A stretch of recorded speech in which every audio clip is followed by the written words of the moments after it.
Hello बच्चों, आज का हमारा टॉपिक है Stanley Cohen and Herbert Boyer का एक्सपेरिमेंट। इस टॉपिक से क्लास 12th बोर्ड में ये सवाल पूछा जाता है हर बार कि explain the Cohen and Boyer experiment. ठीक, और इसी टॉपिक से नीट में हर साल एक सवाल पूछा गया है, तो ये टॉपिक बहुत इंपॉर्टेंट है, इसीलिए मैं इसको धीमे धीमे आपके दिमाग में पूरा फिट करवाता हूँ। सबसे पहले हम सीखेंगे स्टेनली कोहेन के बारे में। ये दो साइंटिस्ट थे, स्टेनली कोहेन और हर्बर्ट बोयर। ठीक, शॉर्ट में कोहेन एंड बोयर बोलते हैं। तो पहले हम स्टेनली कोहेन के बारे में सीखते हैं कि ये साइंटिस्ट ने क्या सीखा था। स्टेनली कोहेन जो आपके साइंटिस्ट थे, ये आपका स्टडी कर रहे थे प्लाज्मिड के बारे में। प्लाज्मिड क्या होता है, इधर देखिए, ये मैंने बनाई है बैक्टीरिया की सेल। आप सभी को पता है बैक्टीरिया की सेल में या कोई भी लिविंग सेल्स में पूरे सेल को कंट्रोल कौन करता है? डीएनए करता है। ठीक, तो ये हमारा हो गया मेन डीएनए या जीनोमिक डीएनए। आप सभी को पता है बैक्टीरिया में भी आपका साइटोप्लाज्म पाया जाता है।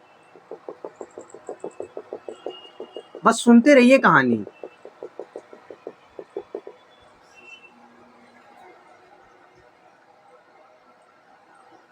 ठीक, बैक्टीरिया आपका यूकैरियोट होता है कि प्रोकैरियोट होता है? आप सीखते आ रहे हैं बचपन से, क्लास 9 से, बैक्टीरिया आपका प्रोकैरियोट होता है।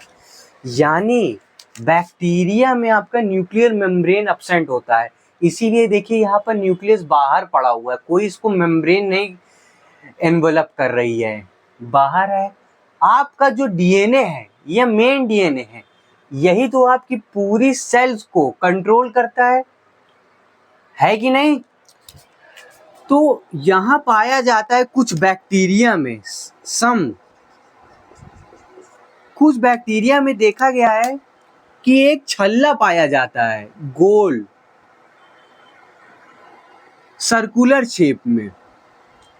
ये देखिए, ये मेन डीएनए है, ये मेन है, तो ये अलग सा डीएनए आया है, इसके अलावा है, तो इसीलिए इसको एक और टर्म बोलते हैं एक्स्ट्रा डीएनए। इसी अलग डीएनए को प्लाज्मिड टर्म बोला गया है। क्या बोला?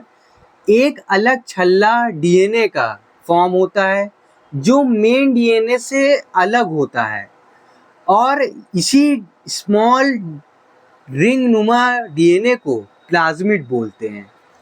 यहाँ तक क्लियर है? अब देखिए, ये डीएनए आपका पूरा सेल को कंट्रोल करता है, ठीक, लेकिन आपका जो प्लाज्मिड होता है ये मेन डीएनए पे डिपेंड नहीं करता। क्या मतलब? ये प्लाज्मिड अपने आप डिवाइड कर जाता है, 1 से 2 हो जाएगा। यानी यहाँ क्या हो रहा है? डीएनए का डिवीजन कौन कराता है? डीएनए पॉलीमरेज एंजाइम है ये। तो इसको इससे कोई मतलब नहीं है, यानी ये एक्स्ट्रा है और ये अपने आप डिवाइड कर रहा है, ऑटोनॉमस। अब इस डीएनए के कोडिंग स्ट्रैंड से इसको कोई फर्क नहीं पड़ता, ये अपना डिवाइड कर रहा है।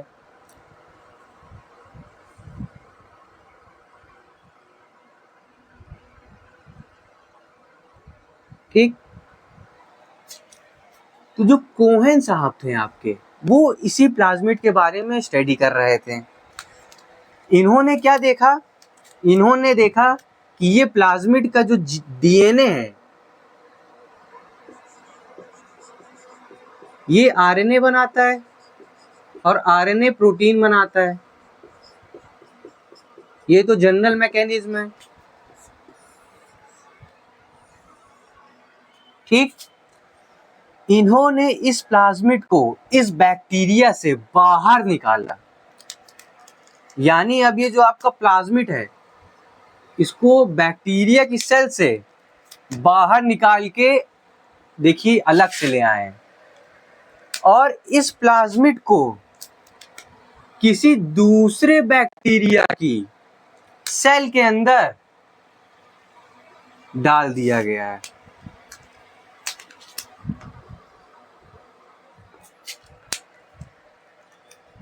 इस बैक्टीरिया का भी आपका मेन डीएनए होगा, है कि नहीं? तो कोहेन का नेट एक्सपेरिमेंट था कि वो प्लाज्मिड के बारे में स्टडी कर रहे थे। उन्होंने प्लाज्मिड को बैक्टीरिया से निकालना सीखा और उस प्लाज्मिड को दूसरे बैक्टीरिया में डालना सीखा। ये आपका कोहेन का एक्सपेरिमेंट था। ठीक, अगर प्लाज्मिड का आप डेफिनेशन लिखना चाहते हैं तो लिख लीजिए, autonomously replicating extra circular DNA known as plasmid. ये आप नोट कर लीजिए स्टेनली कोहेन के नीचे।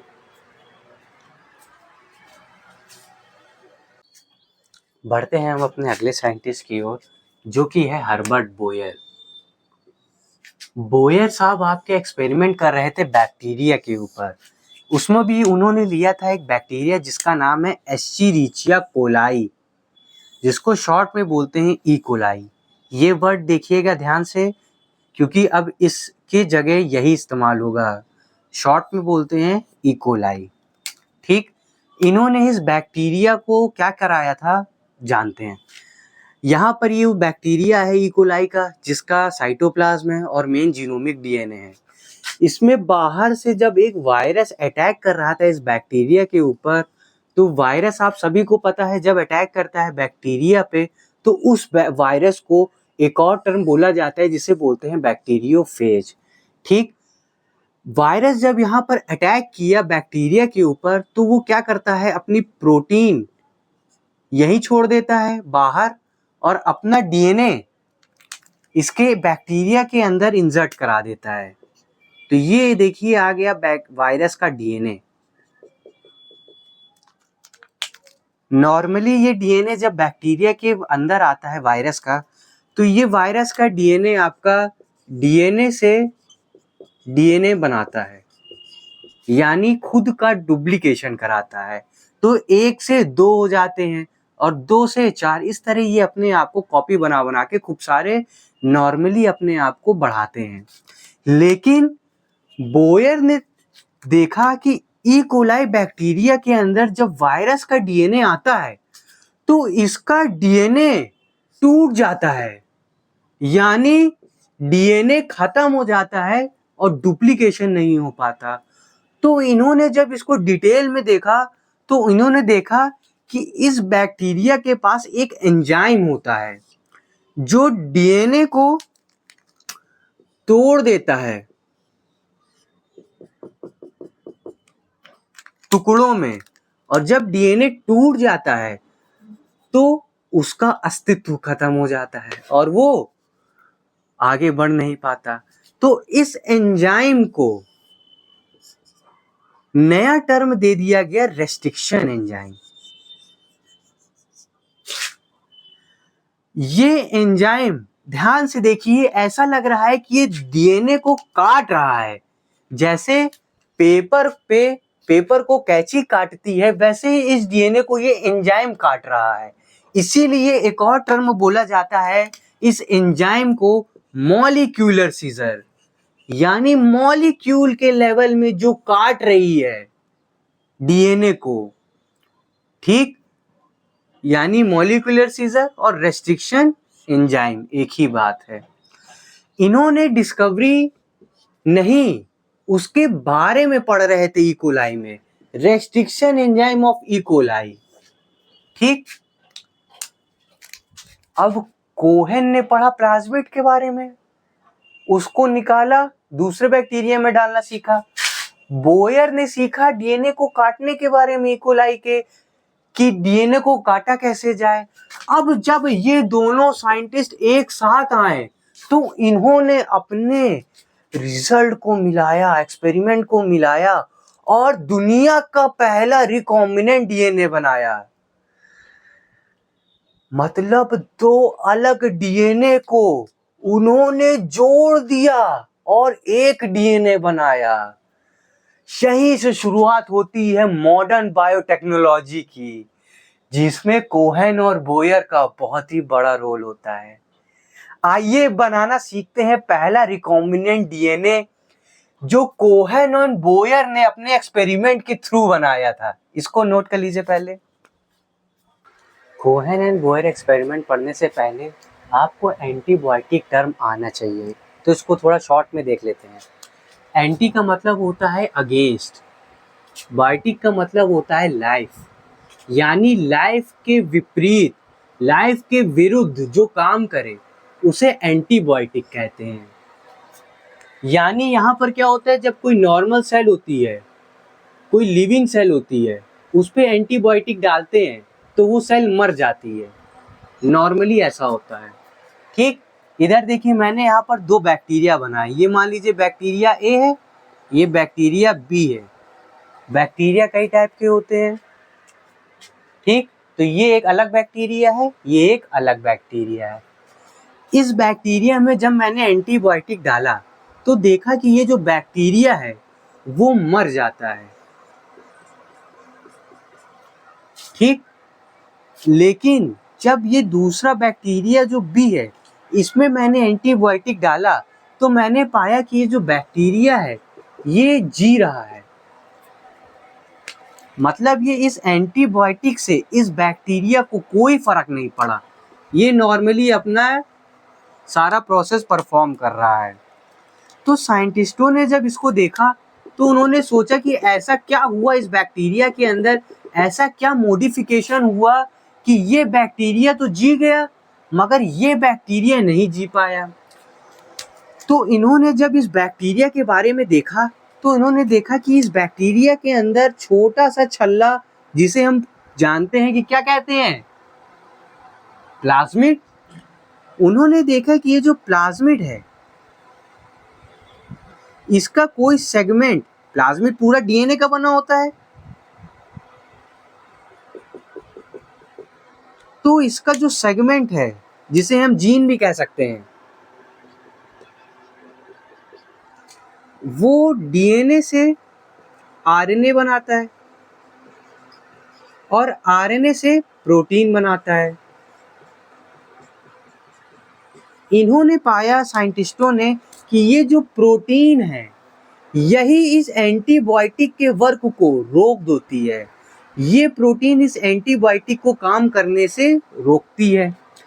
तो इस प्लाज्मिड के पास अलग सा फीचर है, अलग ताकत है इस बैक्टीरिया के रिस्पेक्ट में। तो इस प्रोटीन को बनाने वाला जो जीन है, इस जीन को एक और टर्म बोला जाता है एंटीबायोटिक रेजिस्टेंस जीन। जो जीन रेजिस्टेंस प्रोवाइड कराए एंटीबायोटिक को। ठीक, इसको शॉर्ट में हम आगे लिख देंगे ARG। क्लियर है इतना?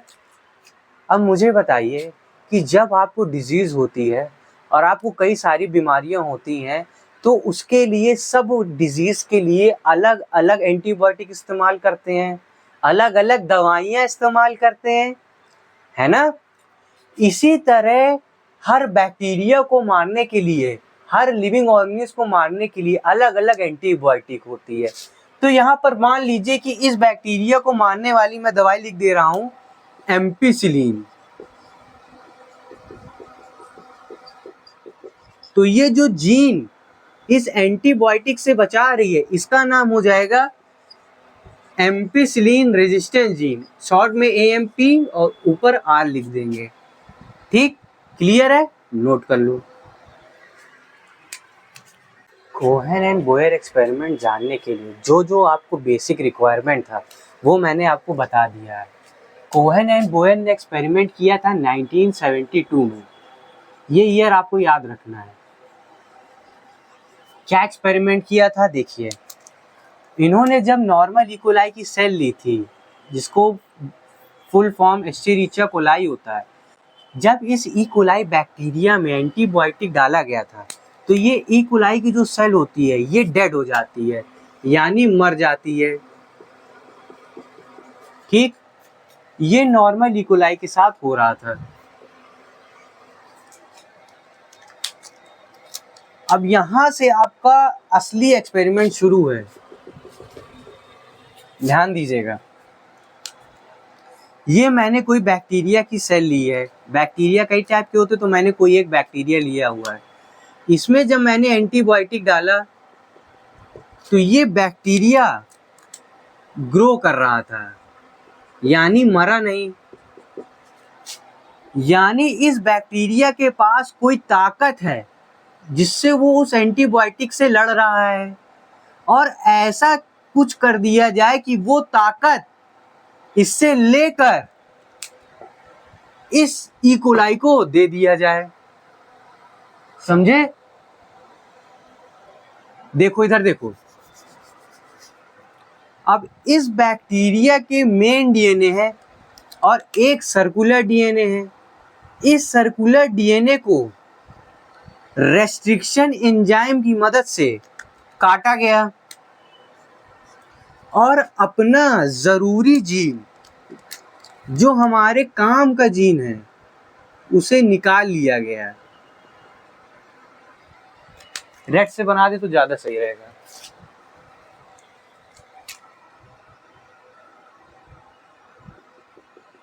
ठीक, ये हमारा डिजायर्ड जीन है।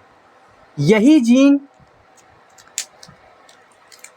आपका डीएनए बना रहा था और डीएनए से आरएनए बना रहा था, आरएनए से प्रोटीन बनती थी और प्रोटीन आगे जाके बैक्टीरिया के फंक्शन को इनहिबिट करती थी।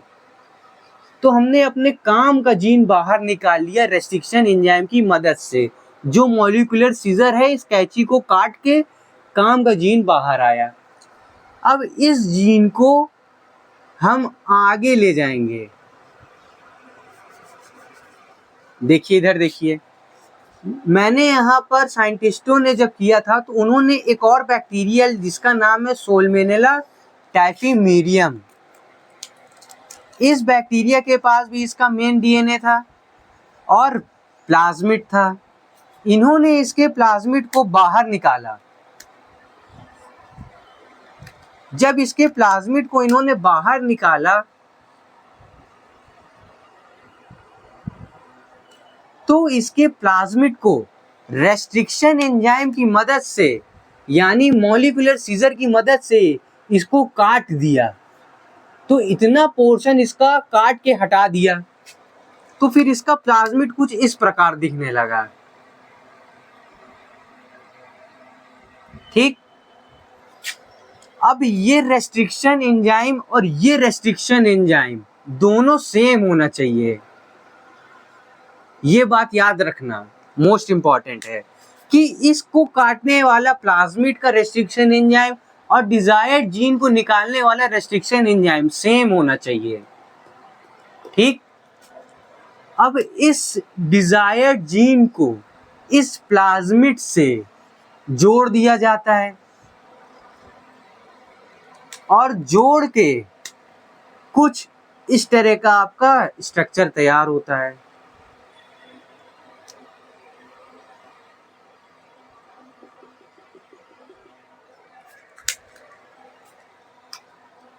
ये आपका अलग डीएनए है या एलियन डीएनए भी कह सकते हो, क्योंकि ये इसका प्लाज्मिड का तो नहीं है। ये आपका दुनिया का पहला फर्स्ट आर्टिफिशियल रिकॉम्बिनेंट मॉलिक्यूल तैयार हो गया है। इसको हम रिकॉम्बिनेंट डीएनए कहते हैं।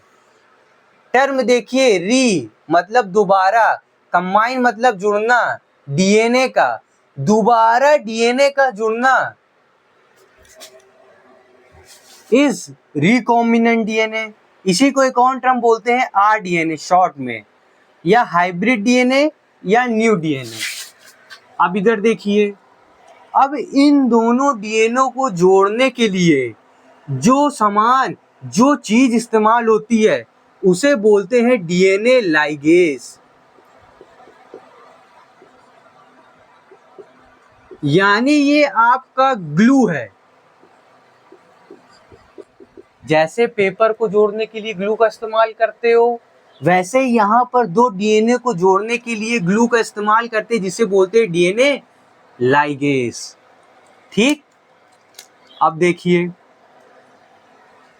इस एलियन डीएनए को जिसके पास ताकत है प्रोटीन बनाने की, जो उस एंटीबायोटिक से लड़ सकता है। रिकॉम्बिनेंट डीएनए मैंने उठाया और इस बैक्टीरिया ई कोलाई के अंदर इंसर्ट करा दिया, तो यहाँ पर आपका कुछ ये वाला प्लाज्मिड उठ के ऐसे आ जाएगा। ठीक, अब ये इकोलाई आपका नॉर्मल इकोलाई नहीं रहा, ये आपका बदल के मॉडिफाई होके पहले से बेहतर होके नया चीज तैयार हो गई, नई सेल तैयार हो गई, जिसे हम बोलते हैं जेनेटिकली मॉडिफाइड ऑर्गेनिज्म। होगा तो ऑर्गेनिज्म बोलेंगे, यहाँ सेल है तो जेनेटिकली मॉडिफाइड सेल बोल दे रहे हैं, शॉर्ट में जीएमसी। ठीक, दुनिया का पहला रिकॉम्बिनेंट डीएनए, दुनिया का पहला जेनेटिकली मॉडिफाइड सेल। अब इस सेल के पास, इस ई कोलाई के पास ताकत आ गई है इस एंटीबायोटिक से लड़ने की। तो अब जब ये एंटीबायोटिक इसमें डाला गया तो ये आपका जो ई कोलाई था ये ग्रो कर गया। कितनी अद्भुत बात है, यानी ये यहाँ पर अपना आराम से जी रहा है, इसको एंटीबायोटिक से कोई फर्क ही नहीं पड़ रहा कि भैया तुम डालो, हमसे कोई लेना देना ही नहीं है। हमारे पास तो अब ये नई क्षमता आ गई, नई ताकत आ गई जो हमें तुम्हारे से बचाएगी। यहां तक टॉपिक क्लियर है? अब और चीज देखिए, सब एक एक स्टेप क्लियर हो रहा है ना, मिक्स तो नहीं हो रहा कुछ, बेसिक्स इसीलिए आए हैं। इधर देखिए, ये प्लाज्मिड जो न्यू डीएनए या एलियन डीएनए को ऐड करता है, इसे एक और टर्म बोला जाता है vector.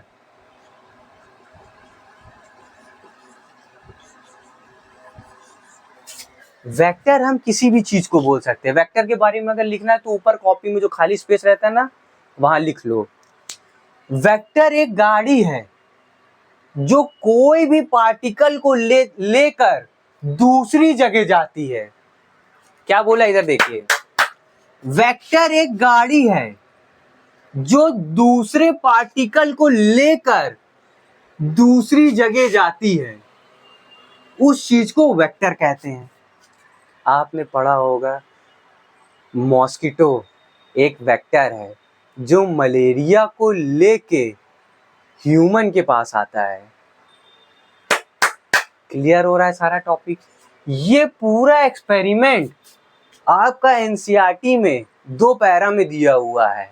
NCERT class 12 chapter 9 page 164 last para में ये पूरा समझाया हुआ है। ठीक, नोट कर लीजिए और आपका Cohen and Boyer experiment clear हो। इस टॉपिक से बच्चे कुछ डाउट पूछते हैं हमसे, आपके मन में भी आ रहा होगा, बताइएगा है कि नहीं।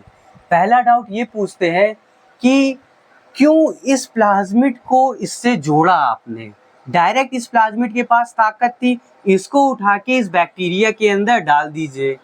ठीक, तो ऐसा पॉसिबल है, ऐसा हो सकता है, लेकिन हम कोहेन एंड बोयर का एक्सपेरिमेंट पढ़ रहे हैं, तो उन्होंने जो किया था वो करके दिखाया जा रहा है। समझे बच्चे? इसी में फिर दूसरा डाउट पूछते हैं, वो कहते हैं कि आपने सॉल्मोनेला टाइफिमरियम की ही बैक्टीरिया का प्लाज्मिड क्यों लिया, कोई और बैक्टीरिया ले सकते थे।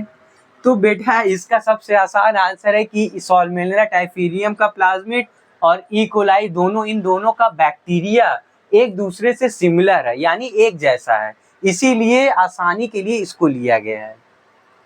ठीक, बाय।